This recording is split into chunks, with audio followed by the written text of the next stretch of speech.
ربنا آتنا في الدنيا حسنة وفي الآخرة حسنة وقنا عذاب النار. ویسے تمام عبادات، اسلام کے اندر جتنی عبادتیں ہیں، تمام عبادات کا نتیجہ تقوی پر منتج ہوتا ہے. تمام عبادات کا مقصد یہ ہے کہ بندہ کے اندر تقوی پیدا ہو. روزے کی فرضیت کا جو مقصد اللہ تبارک و تعالیٰ نے بتلایا، وہ مقصد بھی یہی تقوی ہے، لعلکم تتقون، تاکہ تم متقی بن جاؤ، تمہارے اندر تقوی پیدا ہو جائے، تمہارے اندر اللہ تبارک و تعالیٰ کا خوف، اللہ تبارک و تعالیٰ کا ڈر پیدا ہو جائے. سال کے 12 مہینوں میں اللہ تبارک و تعالیٰ کا خوف ہمارے دلوں کے اندر رہنا چاہیے، اللہ کا ڈر، اللہ کا تقوی ہمارے قلوب و اذہان کے اندر رہنا چاہیے. لیکن ماہ رمضان نے اس تقوی کو اور مضبوط کر دیا. تو کیا صرف ماہ رمضان ہی میں اللہ کا خوف ہمارے دلوں کے اندر ہونا چاہیے اور ماہ رمضان جیسے گزر گیا خوف بھی نکل گیا؟ نہیں. تقوی کا مطلب یہ ہے کہ آدمی جہاں بھی رہے، جس جگہ بھی رہے، جس زمانے میں، جس وقت میں بھی رہے، ہر وقت اس کے دل کے اندر اللہ تبارک و تعالیٰ کا خوف، اللہ کا ڈر اور اس کا تقوی ہونا چاہیے. یا ایھا الذین آمنوا اتقوا اللہ حق تقاتہ ولا تموتن الا وانتم مسلمون. اے ایمان والو، اللہ سے ڈرو جس طرح اس سے ڈرنا چاہیے، اور مرتے دم تک مسلمان بن کے رہو. مرتے دم تک ہمارے اندر اللہ تبارک و تعالیٰ کا تقوی رہنا چاہیے. حضرت ابو ذر غفاری رضی اللہ تعالیٰ عنہ بیان کرتے ہیں، ترمذی شریف کی روایت ہے کہ اللہ کے نبی جناب محمد رسول اللہ صلی اللہ علیہ وسلم نے مجھ سے کہا، اتق اللہ حیثما کنت واتبع السیئۃ الحسنۃ تمحوها وخالق الناس بخلق حسن، کہ تم جہاں بھی رہو اللہ کا تقوی اپنے دل کے اندر رکھو، اللہ کا ڈر، اللہ کا خوف اپنے دل کے اندر جاگزی رکھو. جہاں بھی رہو اللہ کا تقوی یہ زمان اور مکان کے ساتھ مقید نہیں کہ ماہ رمضان ہے تو بس اللہ کا تقوی اپنے دل کے اندر ہے، ماہ رمضان رخصت ہو گیا تو تقوی بھی رخصت ہو گیا. نہیں. اتق اللہ حیثما کنت، کہ تم جہاں بھی رہو، جس جگہ میں بھی رہو، خلوت میں رہو چاہے جلوت میں رہو، تمہاری پوزیشن چاہے کچھ بھی ہو، تخت شاہی پر براجمان ہو یا کسی کٹیا میں فروکش ہو، کسی جھوپڑی میں سکونت پذیر ہو، تم جہاں کہیں بھی رہو اللہ کا تقوی تمہارے دل کے اندر ہونا چاہیے، اللہ کا ڈر، اللہ کا خوف ہونا چاہیے. تو رمضان المبارک کا پہلا سبق یہ تھا کہ بندہ اپنے دل کے اندر تقوی پیدا کر لے. دوسرا اہم سبق تھا اخلاص. تمام عبادات کی روح اخلاص ہے. اسلام کے اندر جتنی عبادتیں ہیں، نماز، روزہ، زکوٰۃ، حج، صدقہ، خیرات، جتنی عبادات ہیں، تمام عبادات کی روح اخلاص ہے. رمضان کے اندر روزے کی عبادت نے اس اخلاص کو اور مضبوط کر دیا. اب یہ ہمارے اور آپ کے اوپر ہے کہ ہم روزے کی عبادت کے اس سبق کو کہاں تک یاد رکھتے ہیں اور کہاں تک یاد نہیں رکھتے. روزے کی عبادت نے اس اخلاص کو اور مضبوط کر دیا. آپ نے حدیثیں سنی ہوں گی بارہا رمضان المقدس کے مہینے میں، من صام رمضان ایمانا و احتسابا غفر له ما تقدم من ذنبه، جس نے رمضان کے روزے رکھے ایمان کے ساتھ اور اجر و ثواب طلب کرنے کی نیت سے، اس کے اندر اخلاص ہونا چاہیے، تو غفر له ما تقدم من ذنبه، اس کے گزشتہ گناہ معاف کر دیے جاتے ہیں. ویسے تو تمام عبادات کے اندر اخلاص پایا جاتا ہے اور اخلاص کا ہونا شرط ہے، لیکن روزہ ایک ایسی عبادت ہے جس کے اندر ریاکاری کا شائبہ بہت کم ہوتا ہے. یہی وجہ ہے کہ اللہ تبارک و تعالیٰ نے روزے کی نسبت اپنی طرف کی، کہا الصوم لی، روزہ میرے لیے ہے، وانا اجزی بھی، اور روزے کا بدلہ میں خود دوں گا. چونکہ روزے کے اندر بہت زیادہ اخلاص ہوتا ہے، یہ صرف روزے دار اللہ تبارک و تعالیٰ کے درمیان کا معاملہ ہے. آدمی دوسری عبادت کرتا ہے، نماز پڑھتا کوئی نہ کوئی دیکھتا ہے اسے، زکوٰۃ دیتا کوئی نہ کوئی دیکھتا ہے، مخفی طور پہ صدقہ و خیرات کرتا کوئی نہ کوئی دیکھتا، کم از کم لینے والا دیکھتا ہے. لیکن روزہ ایک ایسی عبادت ہے کہ صرف بندہ اور اللہ تبارک و تعالیٰ کے درمیان کا معاملہ ہے. کسی کو پتہ نہیں چلتا کہ بندہ روزے سے ہے یا نہیں جب تک وہ خود سے نہ کہے کہ میں روزے دار ہوں. اسی لیے اس اخلاص کی وجہ سے اللہ تبارک و تعالیٰ کو روزے کی عبادت بہت زیادہ پسندیدہ ہے، محبوب ہے. یہی وجہ ہے کہ اللہ تبارک و تعالیٰ نے روزے کی نسبت اپنی طرف کی اور کہا کہ میں اس کا بدلہ خود دوں گا. تو روزے کا ایک اہم سبق تھا کہ ہم اپنے اندر اخلاص پیدا کریں، تمام عبادات کے اندر اخلاص پیدا کریں. اخلاص ہے تو عبادت مقبول ہے، اخلاص نہیں تو عبادت بھی مقبول نہیں. نسائی شریف کی روایت حضرت ابو امامہ الباہلی رضی اللہ تعالیٰ عنہ کہتے ہیں کہ ایک شخص اللہ کے نبی جناب محمد رسول اللہ صلی اللہ علیہ وسلم کے پاس آیا اور کہا ارأیت رجلا غزا یلتمس الاجر والذکر ما لہ. یہ اللہ کے رسول، ایک شخص ہے جو میدان جنگ میں شریک ہوتا ہے، جہاد کی غرض سے جاتا ہے اور اس کے دل کے اندر دو مقصد ہوتا ہے. ایک مقصد یہ ہے کہ اللہ تبارک و تعالیٰ سے اجر و ثواب طلب کرے، جہاد کرے اور اللہ سے اس کا ثواب لے، اور دوسرا مقصد اس کا یہ ہوتا ہے کہ لوگ اس کی تعریف کریں، کہے کہ فلاں آدمی بڑا بہادر ہے، فلاں آدمی بڑا جوامرد ہے، لوگ اس کی تعریف کریں. یہ مقصد بھی ہوتا ہے. تو ما لہ، اس کو کیا ملے گا؟ اللہ کے نبی جناب محمد رسول اللہ صلی اللہ علیہ وسلم نے ارشاد فرمایا لا شیء لہ، اسے کچھ بھی نہیں ملے گا، اسے کچھ بھی نہیں ملے گا.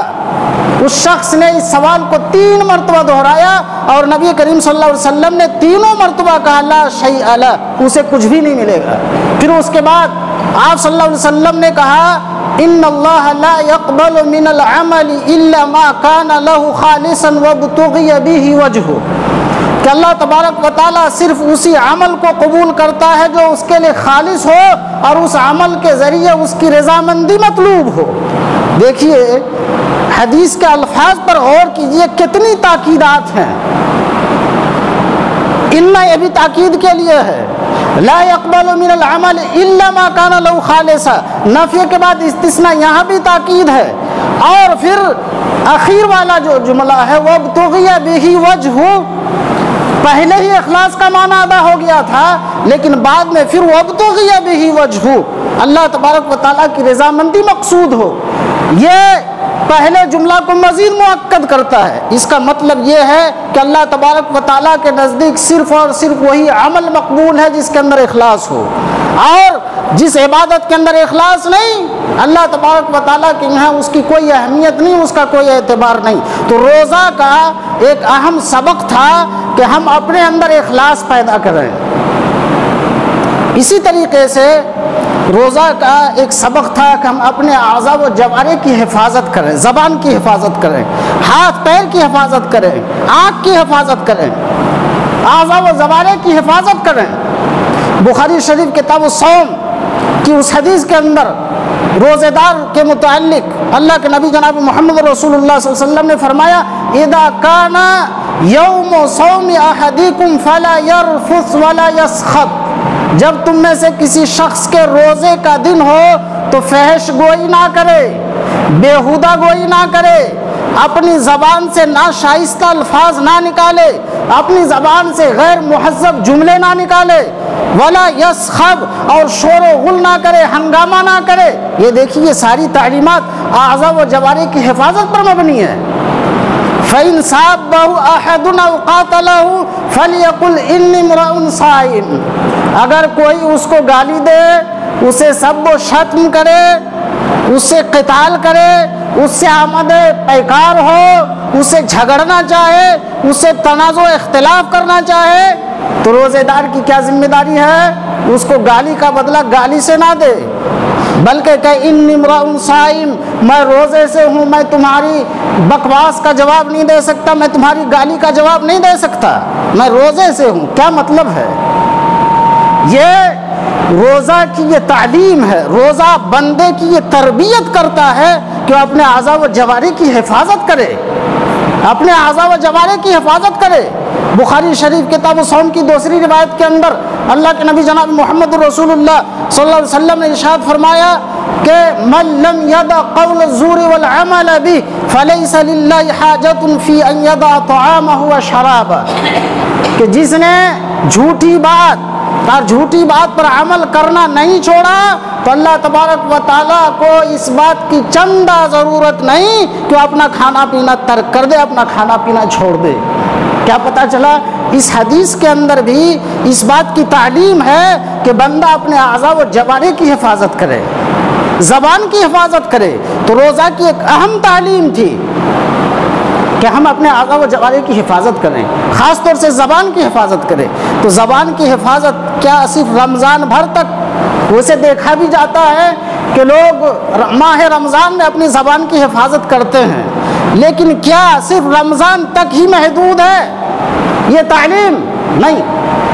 ترمذی شریف کی ایک روایت ہے، حضرت ابو سعید خدری رضی اللہ تعالیٰ عنہ بیان فرماتے ہیں کہ اللہ کے نبی جناب محمد رسول اللہ صلی اللہ علیہ وسلم نے ارشاد فرمایا اذا اصبح ابن آدم فإن الأعضاء كلها تكفر اللسان فتقول اتق الله فينا فإنما نحن بك فإن استقمت استقمنا وإن اعوججت اعوججنا، کہ جب صبح ہوتی ہے ابن آدم صبح کرتا ہے تو جسم کے سارے اعضاء نہایت ہی عاجزی کے ساتھ، انکساری کے ساتھ، گڑ گڑا کے زبان سے گزارش کرتے ہیں، کہتے ہیں اتق اللہ فینا، ہمارے معاملے میں اللہ سے ڈرتی رہنا۔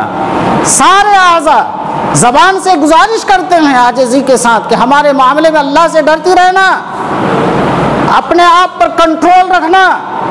کیوں؟ فإنما نحن بک، ہمارا معاملہ تمہارے ساتھ وابستہ ہے، تمہارے ساتھ جڑا ہوا ہے۔ ان استقمت استقمنا، اگر تو سیدھی رہے گی تو ہم لوگ بھی سیدھے رہیں گے، اور اگر تو ٹیڑھی ہو گئی تو ہم لوگ بھی ٹیڑھے ہو جائیں گے۔ ذرا حدیث کے الفاظ پر غور کیجیے، کہیں تنازع ہوتا ہے، کہیں اختلاف ہوتا ہے، جھگڑا ہوتا ہے، آدمی گالی دیتا زبان سے، لیکن سامنے والے کی مار زبان پہ نہیں پڑتی ہے، اس کے سر پہ پڑتی ہے، سر پھٹتا ہے۔ بری بات زبان سے نکالتا ہے، سامنے والے کی اگر مار پڑتی ہے اس کے ہاتھ پہ ہاتھ ٹوٹتا ہے، پیر ٹوٹتا ہے۔ اسی لیے ہر صبح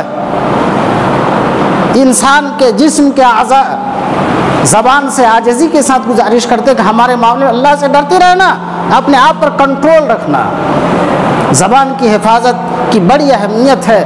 اللہ کے نبی جناب محمد رسول اللہ صلی اللہ علیہ وسلم نے ارشاد فرمایا، بخاری شریف کتاب الرقاق کی روایت، من یضمن لی ما بین لحییہ وما بین رجلیہ اضمن لہ الجنہ، کہ جس شخص نے مجھے زبان اور شرمگاہ کی حفاظت کی ضمانت دے دی، میں اس کو جنت کی ضمانت دیتا ہوں۔ اب زبان کی حفاظت کی کتنی اہمیت ہے آپ سوچ سکتے ہیں۔ یہ جو تعلیم ہے، روزہ ہمیں یہ تعلیم دے کر گیا، یہ ہماری تربیت کر کے گیا کہ ہم اپنے اعضاء و جوارح کی حفاظت کریں، اس لیے سبق کو یاد رکھنا بہت ضروری ہے۔ اسی طریقے سے روزے کا ایک اہم سبق یہ تھا کہ ہم اپنے پیٹ کو ہمیشہ بھر کے نہ رکھیں۔ پیٹ کا حق یہ ہے کہ اس کو کبھی کبھی خالی رکھا جائے۔ طبی نقطۂ نظر سے پیٹ کو خالی رکھنا یہ صحت کے لیے مفید ہے۔ بہت سارے غیر مسلم طبی فوائد کے حصول کے لیے روزے رکھتے ہیں، مسلمانوں کو پتہ نہیں، مسلمانوں کو روزے کے فوائد نہیں معلوم ہیں۔ تو کیا یہ تعلیم، اسلام کی یہ تعلیم صرف رمضان تک ہی محدود ہے؟ نہیں میرے بھائی، سال کے 12 مہینے یہ تعلیم ہے۔ ترمذی شریف کی روایت ہے، راوی مقدام بن معدی کرب وہ کہتے ہیں کہ اللہ کے نبی جناب محمد رسول اللہ صلی اللہ علیہ وسلم نے ارشاد فرمایا، ما ملا آدمی وعاء شرا من بطن، کہ کسی آدمی نے پیٹ سے زیادہ برا برتن نہیں بھرا۔ سب سے زیادہ برا برتن اگر ہے تو پیٹ ہے، تو پیٹ کو تشبیہ دی برتن سے، کہا کہ کسی آدمی نے پیٹ سے زیادہ برا برتن نہیں بھرا۔ بحسب ابن آدم ککلات یقمن صلبہ، ابن آدم کے لیے چند لقمے کافی ہیں، کھانے کے چند لقمے کافی ہیں جو اس کی پیٹھ کو سیدھا رکھیں۔ فَإِنْ كَانَ لَا مُحَالَةَ، اگر کھانا ہی ہے چند لقمے سے اس کو تشفی نہیں ہوتی کھانے والے کو، فَثُلُثٌ لِطَعَامِ، تو ایک تہائی حصہ پیٹ کا ایک تہائی حصہ کھانے کے لیے، وَثُلُثٌ لِشَرَابِ، اور ایک تہائی حصہ پینے کے لیے، وَثُلُثٌ لِنَفَسِ، اور ایک تہائی حصہ سانس لینے کے لیے۔ دیکھیے یہ تعلیم ہے، رمضان کے ساتھ مقید نہیں ہے۔ اور روزہ ہمیں حقوق العباد کی ادائیگی کا درس دے کے گیا۔ آدمی بھوکا رہتا ہے تو اسے غریب پروری کا احساس ہوتا ہے، اسے پتہ چلتا ہے کہ بھوک کی تکلیف کیا ہوتی ہے، بھوک کی شدت کیا ہوتی ہے۔ روزے نے ہمیں اس بات کی تعلیم دی کہ ہم اپنے اعمال کی حفاظت کریں، ہم اپنی عبادات کی حفاظت کریں، حقوق العباد کی ادائیگی کر کے ہم اپنے تمام اعمال کی حفاظت کریں۔ ایک آدمی نمازی ہے، روزہ رکھتا ہے، زکوٰۃ کی ادائیگی کرتا ہے، حج کرتا ہے، سب کچھ کرتا ہے، لیکن حقوق العباد کی ادائیگی اگر نہیں کرتا تو قیامت کے دن ایسا شخص پھنس سکتا ہے۔ کسی پر ظلم کر کے جائے، کسی کا مال ناجائز طور پر کھا کے جائے، کسی کو ناجائز تھپڑ مار کے جائے، تو ایسی صورت میں قیامت کے دن ایسا شخص سب سے بڑا مفلس اور کنگال ہوگا۔ مسلم شریف کتاب البر والصلۃ والآداب کی حدیث ہے، راوی حضرت ابو ہریرہ رضی اللہ تعالیٰ عنہ، اللہ کے نبی جناب محمد رسول اللہ صلی اللہ علیہ وسلم نے کہا اتدرون ما المفلس، کیا تم لوگ جانتے ہو مفلس کس کو کہتے ہیں؟ صحابہ کرام نے اہل دنیا کے عرف کو مد نظر رکھتے ہوئے جواب دیا کہ المفلس فینا من لا درہم لہ ولا متاع، کہ مفلس ہم لوگ اس کو کہتے ہیں جس کے پاس درہم دینار نہ ہو، روپے پیسے نہ ہو، دولت نہ ہو، مال نہ ہو، اس کو مفلس کہتے ہیں۔ اللہ کے نبی جناب محمد رسول اللہ صلی اللہ علیہ وسلم نے ارشاد فرمایا ان المفلس من امتی من یاتی بصلاۃ وصیام وزکاۃ ویاتی قد شتم ھذا وقذف ھذا واکل مال ھذا وسفک دم ھذا وضرب ھذا فیعطى ھذا من حسناته وھذا من حسناته فان فنیت حسناته قبل ان يقدم علیہ وخذ من خطاياهم فطرحت علیہ ثم طرح فی النار۔ اللہ کے نبی صلی اللہ علیہ وسلم نے کہا کہ میری امت کا مفلس وہ شخص ہوگا جو قیامت کے دن روزے کی عبادت لے کے آئے گا، نماز کی عبادت لے کر آئے گا، زکوٰۃ کی عبادت لے کر آئے گا، یہ ساری عبادتیں مقبول ہوں گی، ساری مقبول عبادتیں لے کر آئے گا، لیکن ساتھ ہی ساتھ اس نے کسی کو گالی دی ہوگی، کسی پر بہتان تراشی کی ہوگی، کسی کا مال ناجائز طور پر کھایا ہوگا، کسی کو ناحق مارا ہوگا۔ اب کیا ہوگا؟ وہاں تو دینار اور درہم کا معاملہ نہیں ہوگا، نیکی اور بدی کا معاملہ ہوگا۔ ایک مظلوم آئے گا اور کہے گا کہ اس نے مجھ پر ظلم کیا تھا، اس کی نیکی کاٹ کے دی جائے گی۔ دوسرا آئے گا کہے گا کہ اس نے مجھے ناجائز تھپڑ مارا تھا، اس کی نیکی کاٹ کے مظلوم کو دی جائے گی، یہاں تک کہ اس کی ساری نیکیاں ختم ہو جائیں گی، ابھی مظلومین کی فہرست باقی ہے۔ اب کیا ہوگا؟ مظلومین کے گناہوں کو اس پر ڈالا جائے گا، ظلم کے بقدر مظلوم کا گناہ لیا جائے گا، اس پر ڈالا جائے گا، اور نتیجہ کیا ہوگا؟ ثم طرح فی النار، پھر ایسے شخص کو جہنم رسید کر دیا جائے گا۔ پتہ یہ چلا کہ روزہ جو ہے ہمیں اس بات کی تعلیم دے کر گیا کہ ہم حقوق العباد کی ادائیگی بھی کریں، حقوق العباد کی ادائیگی کے ذریعے ہم اپنے اعمال کی حفاظت کریں اور قیامت کے دن رسوا ہونے سے بچیں۔ دعا ہے کہ اللہ تبارک و تعالی ہم تمام لوگوں کو ان چند اسباق پر عمل کرنے کی توفیق عطا فرمائے۔ آمین وآخر دعوانا ان الحمد للہ رب العالمین۔